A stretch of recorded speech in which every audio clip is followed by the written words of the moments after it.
A compass question is a question where the answer to that question is going to push you in a direction that you need to go in. So the question is structured so that it gives you a direction that you will go in once you have figured out the answer to that question. An example of a compass question is, what sector of the coffee industry are you opening your business in? There's no ambiguity there when you answer that question. Hey friends, it's Lee Safar here with some exciting news. The introduction to regenerative coffee farming workshops are now available on demand in English, Spanish, and Portuguese. These workshops are designed to give you actionable insights into the future of coffee farming through regenerative agriculture. Whether you're a coffee producer, roaster, cafe owner, or just passionate about coffee sustainability. For coffee producers, the workshop is available for just $10, and for everyone else, it's $20. A small price to pay for knowledge that could transform your understanding of what it's going to take to grow coffee from now on. Led by our incredible professors Angela Barrero, Murilo Bettarello, Felipe Croce, Carlos Ordóñez, and João Araújo, the workshop is packed with practical knowledge and strategies to help coffee farmers and the entire coffee industry adapt to the challenges of climate change, rising costs, and market demands. If you're a business owner, this workshop is a great and affordable way to inform your employees about the challenges ahead while also supporting Mappa Forward. This is also a great workshop to share with or gift to your coffee producers. Head to mappaforward.coffee/workshops or click the link in the description to purchase the on-demand version and start your journey towards a more sustainable coffee future today. Welcome to the Daily Coffee Pro by Mappa Forward, friends. I'm your host, Lee Safar, and this is episode 5 of a 5-part series with just me. And in this series, we are talking about how we prepare Mappa Forward clients and Mastermind Group participants for the volatility of 2025 and beyond. If you are thinking about getting a consultant for your coffee business, if you're thinking about joining a mastermind group, if you are thinking about trying to figure out how to navigate this time, I really hope that you have found the things that I have spoken about in this series helpful in by way of being a kind of roadmap for you to show you what you should be looking for in a learning environment that is either a consulting experience or a mastermind group experience or anything else other than that. We are by far not the only brand that offers these things. You can go out there and find other people in the coffee industry and outside of the coffee industry that will be able to help you. What is really important is that you figure out what's going to work best for you. And if any of this stuff resonates with you, by all means, get in touch with us. Our consulting, mastermind groups, online workshops, this is the way that we make our money in this business that allows the podcast to remain free. We do not take any sponsorship deals or anything like that. So I hope that you are finding this series very helpful. Now, after all the things that we talked about through the first 4 episodes of this series, now what we want to do is think about strategies. We want to think about the different strategies that you're going to use to implement for the different scenarios that you may be presented with, whether it's in your business or in your professional career, over the landscape of 2025 and 2026 and beyond that. Why is this important? It is really, really important for you to understand how you're going to activate different strategies for different scenarios so that you can be prepared ahead of time and you can have gotten your brain, your body, your teams, your whole supply chain ready in case different things happen in your head.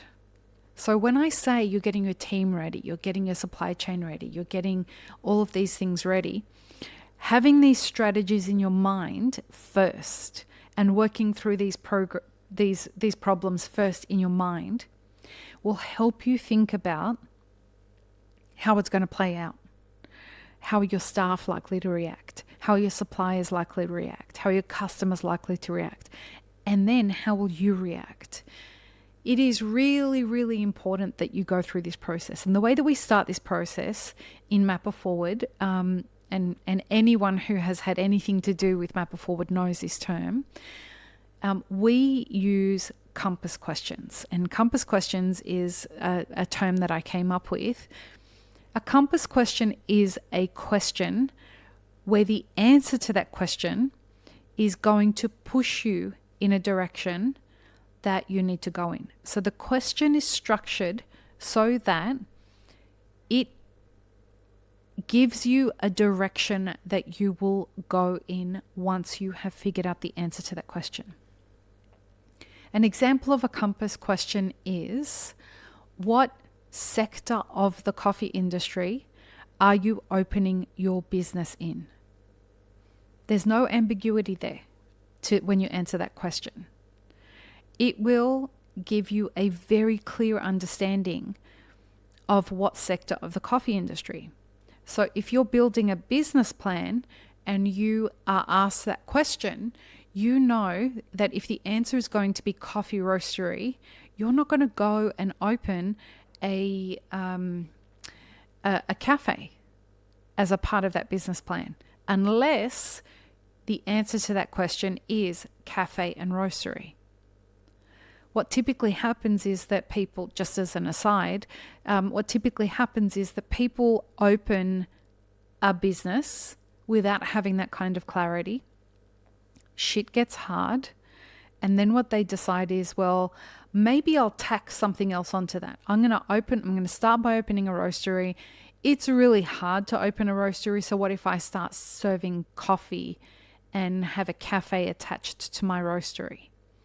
And people typically do that to avoid solving the problems that need to be solved in their business. So I encourage you to start thinking about how to ask yourself these compass questions. And these, in this moment, with this market volatility, if you are a business owner that is already operating, the kinds of compass questions that you should be asking yourself is, what happens if the price of coffee goes beyond $4.50? What happens if the price goes beyond $5? What happens if the price goes beyond $5.50? And what happens if it goes above $6? So this is a strategy that Felipe Croce implemented with his customers. And this was a strategy that he proposed to them for a couple of reasons. He wanted them to start thinking about it, and he wanted to know how informed, how they could have conversations once those things happened. And he spoke openly about that on the podcast in July last year, and when he came on the podcast with Angel earlier this year. So ask yourself compass questions that are going to help prepare you for having strategies. Now, that's an example of a compass question that also brings a strategy with it. Another one of those compass questions that's connected with strategy is, what happens if our sales drop by X amount of dollars on average every day for 2 weeks? If your sales drop, that's a very clear indicator to you that something is happening in your business that you're going to have to build a strategy around. And oftentimes, rather than taking action in a reactive way, asking yourself compass questions ahead of time can be a very important way for you to be proactive in the moment. And that's what I meant by what I was saying before about it happens in your head before it happens outside of you. Asking yourself these compass questions gives you the opportunity to be creative in your problem solving in a proactive way ahead of things happening. And as my job as a business advisor and consultant in this industry, for my one-on-one clients, my job is to see, one of my jobs is to see blind spots before my client sees them. And a really important part of that process, if you're having to do that for yourself, is these compass questions. So figure out right now what could go wrong in your business and what could go right in your business. Before you get to that, the one thing that we insist everyone start at is the really well-known question that we ask. And it is the ultimate of compass questions. And that is, what does success look like at the end of this for you? And this could be either the end of this year, the end of this crisis, the end of a 5-year strategy, whatever it is. What does success look like for you in that? And then, so that's the long term. Then what you want to do is you want to work backwards and you want to say, okay, if I know what my ultimate success goal is for this year, how do I break that up by the months so that I can incrementally get closer to that success marker or success markers? And how do I make sure that I am taking the right temperature at each of those milestones to decide, am I on track or am I moving further away from my goal? Because this is not a normal, usual year in coffee. There are very many mitigating factors outside of your control that will impact how you're going to get towards your success markers. If you can figure out how you can measure your distance between you and your success marker and take into account what are the forces outside of me that are impacting my ability to achieve my success markers, you're going to be able to build strategies. It's the next part of this process. How do I build strategies and pay attention so that I can either do more of something or eliminate it out of the process? So remember when we were talking in a previous episode of this series about having good communication with people so that we can manage risk in our supply chain or with our stakeholders. That is a really important strategy to making sure you are on target to head towards your success markers. Now, if you have those conversations and the people you're having those conversations with are not receptive to the problems that you're trying to solve for you and for them, I would encourage you to consider whether they are the right stakeholder for you to continue working with. This applies to the staff that you've got. This applies to your suppliers. It applies to pretty much everybody that you're working with. If you are trying to build strategies that elevate everybody that is working and operating in this ecosystem, and you find people who are hesitant towards that, they may have better ideas than you, but those ideas are not aligned with what you're doing for reasons that you don't have to explain to anybody. Well, it is prudent of you to move away from that. Please, please, please, please, please, please know. Nothing that I've spoken about in this series is business advice for you. This is how I am telling you that we have approached helping our customers, our clients who pay for our services, navigate this time. And they are ideas that I have drawn from to perhaps help you think about how you can do that for yourself. But we are not liable for any of the actions that you take based on the advice that you think I'm giving you here. I am giving you insight into the way that we handle things with our clients. Strategy is a really difficult thing because there are so many external factors that someone who is not your consultant doesn't know about. The job of somebody who is your consultant or a business advisor, their job is to collect all of the information and all of the data and match that in with all of the information and data that they have about the things that they're an expert in. And then they activate solutions. They look at what the blind spots are. They come up with solutions that very specifically are tailored to their clients. I don't have the context of your business. And so it is important that you take the information that you are hearing in this series and start thinking about how you can apply that to your own personal situation. And if you need help, engage with somebody who is a professional, who is an expert, who can help you through this.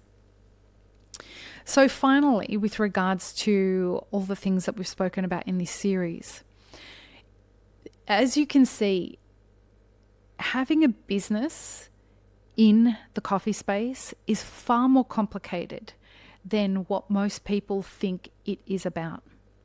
The strategies that you put together to navigate this time and all of the different scenarios that you may be faced with in 2025 and 2026 and beyond are not just going to be about you. All the decisions that you make, as they always have, but more so now, are going to impact all of your stakeholders. What we want to avoid is any businesses going out of business that really should have stayed in business, that could have avoided it by communicating well or by having better conversations about the things that are more important than others. It is going to be a volatile year. We are starting to get to the very, very serious couple months. It is going to start to get incredibly serious. That's not dismissing the seriousness that this current moment is. But in around June, I believe that we're going to start to see warehouses empty of green coffee. And that's when we're really going to know the reality of what the scenario is in our industry. And so take good care of yourself, take good care of your stakeholders, take good care of what success looks like for you. And if you need help, Mapper Forward has services available to you, but we're not the only ones. There are many people out there that are really great consultants and are here to help you survive this time if you need it. So having said that, you know where to connect with us, social media at mapperforward.coffee. You can connect with me at Lee Safar. You can go to our website, mapperforward.coffee. And please make sure that you share this content with anyone else you think may benefit from it, and follow us and subscribe. Peace, love, and peanut butter. Have an amazing rest of your day. I really hope you enjoyed this episode, friends. Please don't forget to show us some love by subscribing, liking, commenting, and most of all, sharing this podcast with your friends. Check the show notes for links, including our sponsors and our Patreon. And stay tuned for more great conversations on the Daily Coffee Pro by Mapper Forward.